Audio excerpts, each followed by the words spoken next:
caso de hoy es difícil de archivar. Hay una serie de elementos extraños. Hay misterio, hay angustia, unos elementos que podría haber utilizado cualquier productora americana para hacer una película de suspense. Pero también es verdad que no hay elementos extraños claros, no hay elementos sorprendentes y archivables de una forma definitiva. No hay espíritus, no hay ovnis, no hay fenómenos paranormales, hay otras cosas. Hay algo tan apacible y aparentemente conocido como una simple nube. Una nube misteriosa que de alguna forma parecía ser la puerta de otro mundo.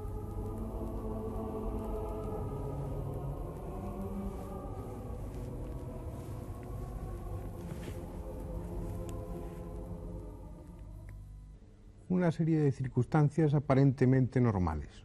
Un vuelo rutinario de un avión de pasajeros, unas líneas comerciales en las que todo aparece como normal. De repente, sin embargo, las circunstancias cambian.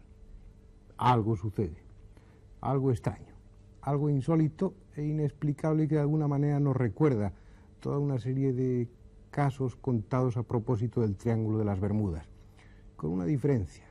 Estos hechos no están sucediendo en lugares más o menos lejanos, más o menos exóticos, sino que tienen lugar en nuestro propio país. Esos hechos comparables con los que se cuentan en torno al Triángulo de las Bermudas han tenido lugar en algo tan próximo a nosotros como es la zona comprendida entre Santander y Bilbao. Algo extraño sucedió, algo que los pasajeros no captaron. Algo que pasó desapercibido para todos los que volaban aquella noche, aquel día en un avión, que pasó desapercibido para todos menos para los dos protagonistas esenciales. El piloto y el copiloto de aquella nave recuerdan y muy vivamente aquello que sucedió en ese vuelo aparentemente rutinario. Bueno, esto fue un vuelo de transporte de líneas aéreas con pasajeros a bordo de un avión comercial en vuelo desde Valencia a Bilbao. Un vuelo regular, y a la llegada nuestra a Bilbao, después de un vuelo normal, nos encontramos con que Bilbao estaba totalmente bajo mínimos. Entonces tuvimos que proceder sin más dilación hacia el aeropuerto alternativo, que en este caso es Santander. La hora que sobrevolamos el aeropuerto de Bilbao eran las 15:20, y entonces cuando decidimos ya proceder al alternativo eran las 15:25 exactamente, el momento en que pusimos rumbo hacia Santander. Hicimos un descenso, como veníamos a una altitud de 27.000 pies aproximadamente, me parece que era, ¿no, Antonio? 26. A nivel 260, pues descendimos a nivel 120, es decir, a 12.000 pies, y procedimos a Santander, como te digo, y a los 7 minutos aproximadamente de vuelo, 6-7 minutos aproximadamente de vuelo, íbamos entrando y saliendo de nubes. Entonces nos metimos en una nube de tipo lenticular, una nube que tenía una fuerte luminosidad blanca, la cual no le dimos importancia a nosotros porque esta nube, pues se da en muchos casos que vas volando entre nubes, y inclusive tienes que utilizar gafas de sol porque son nubes muy luminosas, refracta mucho la luminosidad. Pero fue aquí cuando empezaron ya todos los problemas nuestros. Bueno, problemas no fueron problemas en realidad, sino todas estas irregularidades que nos pasaron a bordo de la cabina. Te voy a enumerar todo exactamente cómo fue. Tuvimos 12 fallos en la cabina de control de pilotos. Llevamos 6 brújulas electrónicas, RMIs, y estas brújulas electrónicas empezaron a girar de una forma descompasada, rápida, cada una en direcciones diferentes, con rumbos diferentes, girando constantemente. Los dos horizontes artificiales que llevábamos, tanto el primer piloto como el segundo piloto, empezaron a dar marcaciones totalmente incorrectas, girando uno a la derecha, volcándose hacia la derecha, dando una posición anormal totalmente del avión, y el otro hacia la izquierda. Y entonces nosotros veíamos por el resto de los instrumentos que la posición del avión era correcta, puesto que teníamos otros horizontes, como son el horizonte artificial de emergencia, que es un horizonte que en caso de fallo de estos dos podemos utilizarlo, y el bastón y bola, en el que veíamos que el avión iba totalmente bien. El piloto automático, como consecuencia de estos dos fallos de horizontes artificiales, se desconectó. Tuvimos que llevar el avión a mano y el radar se quedó parado. Se desconectó el radar. Lo llevamos puesto y el radar se desconectó. También, inmediatamente, intentamos establecer contacto radiofónico con Bilbao, con la Torre de Bilbao, para que nos pasara el último tiempo de Santander, que aunque a priori ya lo teníamos, pero por si hubiese habido algún cambio significativo en la meteorología, en el estado meteorológico del aeropuerto alternativo Santander, pues para que nos comunicase. Fue imposible establecer contacto porque el VHF estaba bloqueado, la radio estaba bloqueada. Intentamos establecer contacto con el segundo equipo, con el equipo que lleva Antonio en su parte, en su pedestal, y también fue totalmente imposible.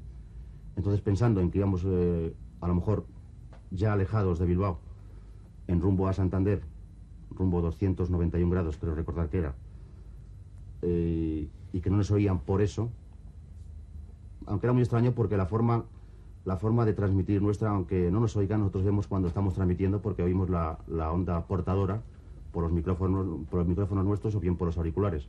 Entonces pasamos a frecuencia de la torre de control de Santander. Intentamos también establecer un contacto radiofónico con el aeropuerto de Santander y lo mismo. Tanto en un equipo como en otro fue imposible establecer contacto. Estaban los dos equipos totalmente bloqueados. No transmitían ni onda portadora ni nosotros oíamos nada. Estaban como si estuviesen desenchufados, estuviese el mando en off, sin corriente eléctrica. Luego una cosa muy significativa también que nos pasó fue nada más entrar en esta nube donde simultáneamente tuvimos todos estos fallos. El contador de millas que llevamos nosotros a bordo del avión es un equipo que se llama DME, que mide la distancia hacia un punto en la que tú lo seleccionas mediante una frecuencia que pones en los equipos de navegación. Pues nosotros teníamos sintonizado el equipo DME o el medidor de distancias de Bilbao. Es decir, que nosotros nos estaba dando indicación de distancia de alejamiento hacia Santander. Esto fue, creo recordar, a unas 24 millas aproximadamente, 24-25 millas de Santander.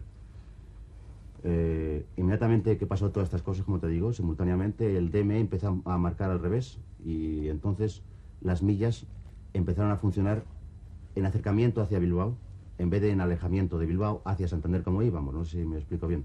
Es decir, en vez de 24, 25, 26 millas... Exactamente. 24, 23, 22, 21, 20 hacia Bilbao. Hacia Bilbao. Como si estuvierais en ese momento marchando hacia atrás. Pues sí, según las indicaciones del DME, del equipo de medidor de distancia, estábamos, lógicamente, por esta señalización, yendo hacia Bilbao cuando nuestro rumbo era totalmente opuesto, yendo hacia Santander.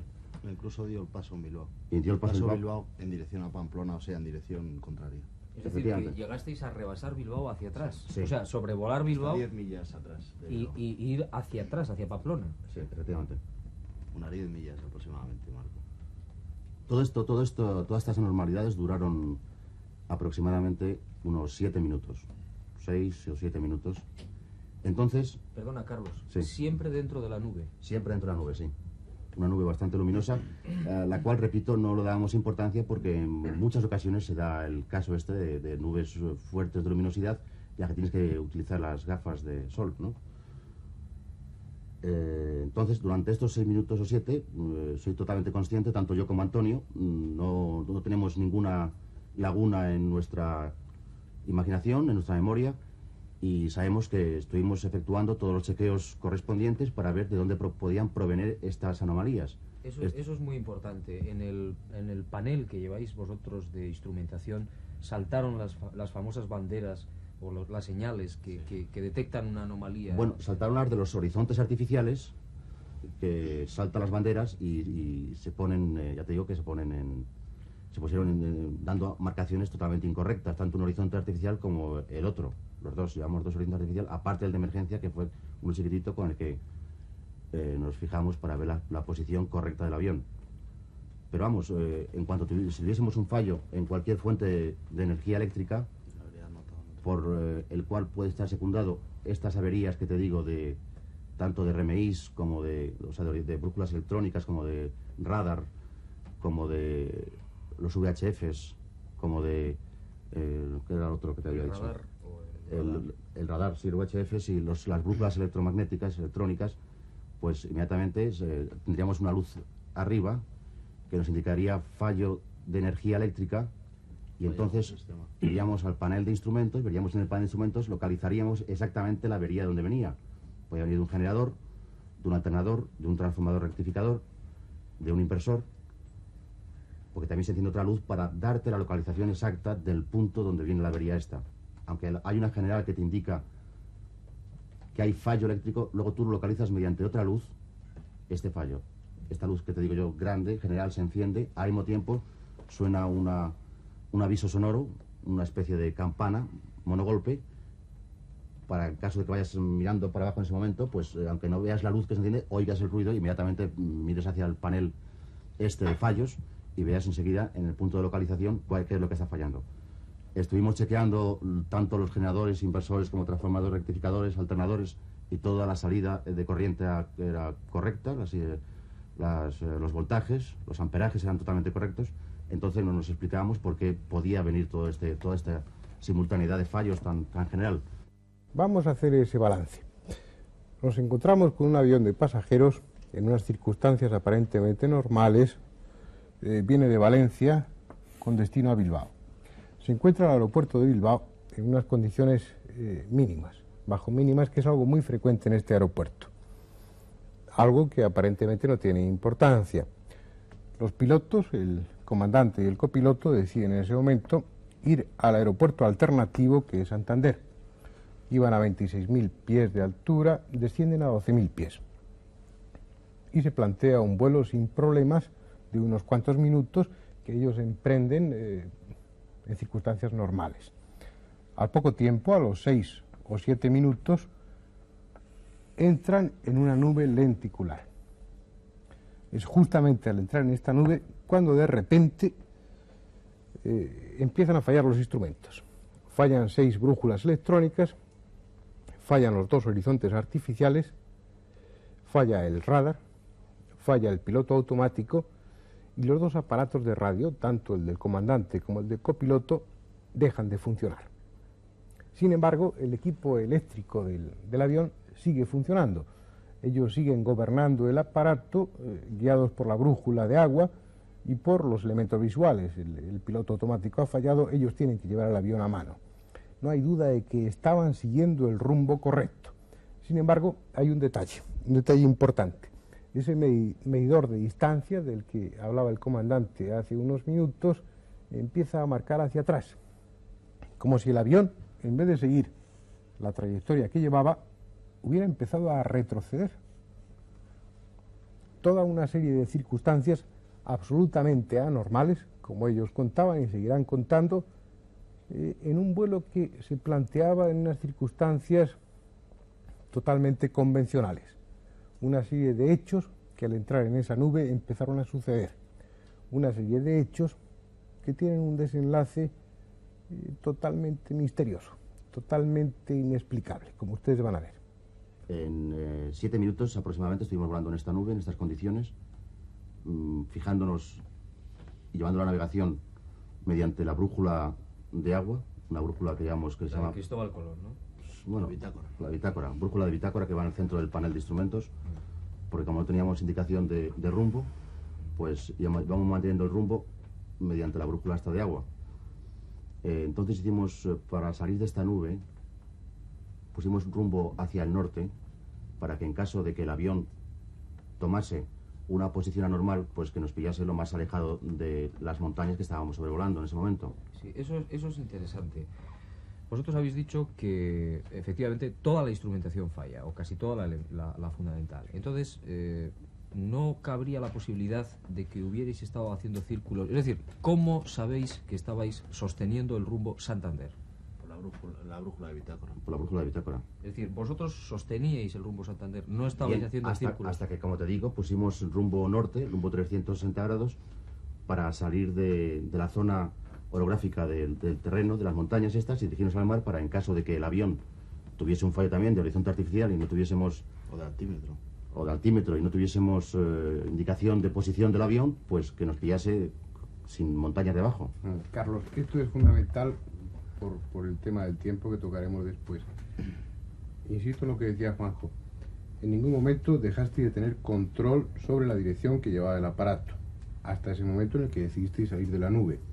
Sí, más que por decisión de salir de la nube, que no nos preocupaba gran cosa, porque ya te digo que la nube la dimos como una cosa bastante normal, fue por alejarnos de la zona orográfica del terreno y dirigirnos al mar. Por decirlo así, rectos. No estabais describiendo círculos, eso es totalmente imposible. No íbamos en rumbo a Santander con el rumbo de salida de Bilbao. Exactamente. Con rumbo oeste, rumbo 291 grados, no es exactamente al oeste, pero vamos, 291 grados, que es el rumbo.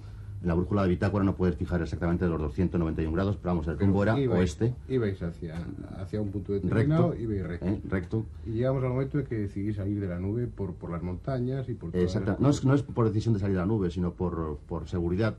Y para en caso, como te decía antes, de que el avión tuviese un fallo también de altímetro o de horizonte artificial de emergencia, pues al no tener posición exacta del avión con respecto al horizonte artificial, al horizonte natural, pues entonces decidimos irnos hacia el mar. Fue en este momento cuando ya encima del mar, no sé las millas exactas que estábamos fuera de la costa, pues fue cuando salimos ya de la nube esta. Habían transcurrido unos 7 minutos hasta que salimos de la nube. En este momento todo empezó a funcionar correctamente, los rumbos se fijaron, todos en el rumbo que íbamos correcto, con la brújula de bitácora, que era 360 grados aproximadamente, podían ser 355, podía ser 005 de rumbo, pero era rumbo norte, más o menos.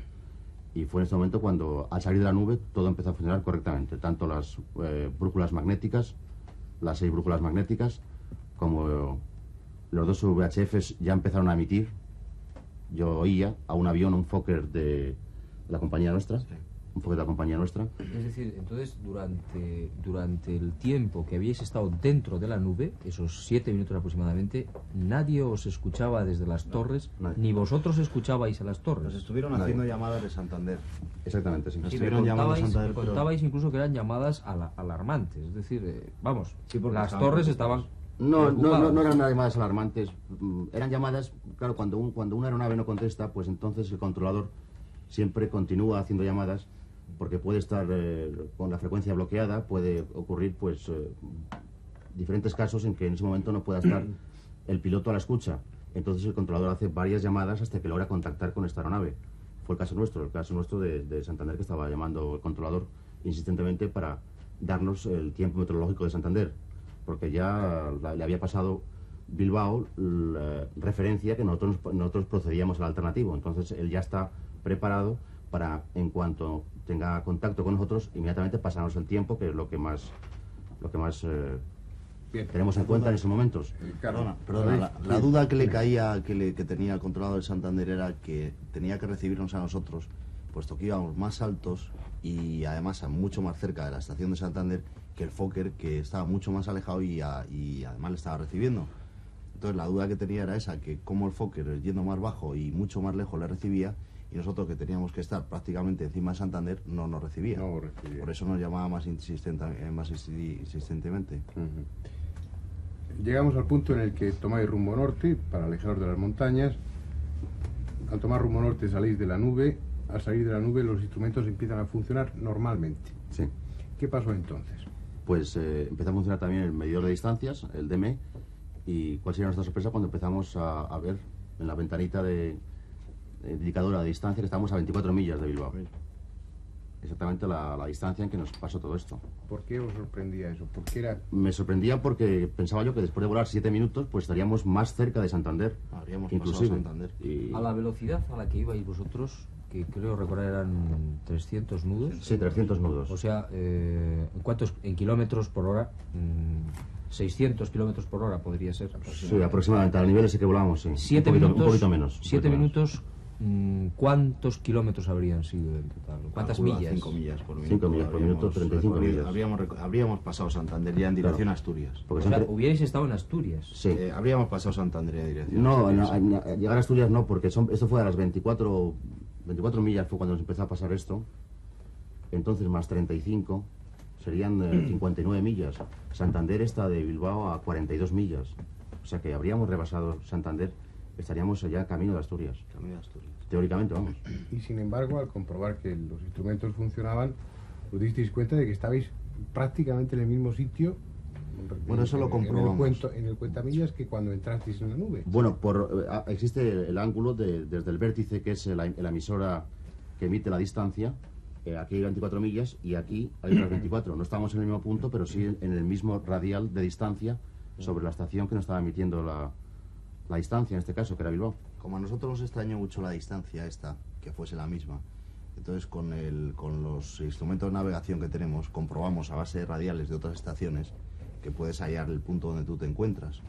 Entonces, tomando radiales de otras estaciones diferentes, pudimos comprobar que estábamos a esa distancia exactamente, porque el terreno lo veíamos porque estaban con capas pequeñas de nubes y tal, entonces teníamos que tomar la distancia para algún punto, que es ese, otras estaciones, y calculamos prácticamente que era la misma distancia que marcaba. Sí, no, y además empezó a marcar el DME a 24 millas. Sí, cuando nos situamos en ese momento. Habéis salido de la nube, comprobáis que todo funciona, que estáis a esa distancia, que es absurdo en muchos sentidos.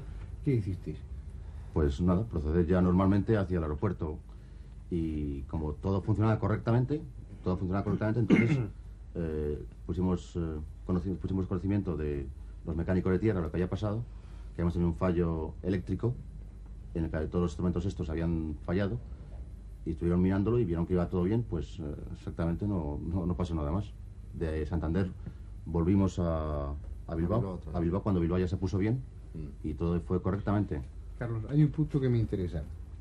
¿Cuánto se tarda normalmente de Bilbao a Santander? 15 minutos. ¿Cuánto tardasteis vosotros? Pues mira, exactamente 33 minutos. Sí, desde las 15:25 que sobrevolamos a las 15:22 partimos de Bilbao para el alternativo y a las 15:55 tomamos tierra en Santander. Exactamente. ¿Hay alguna explicación lógica, racional? Vosotros sois pilotos con muchas horas de vuelo, acostumbrados a enfrentaros incluso a veces con algún fallo de instrumental. Pues, ¿hay algo que justifique esa tardanza? eso es lo que yo quisiera saber.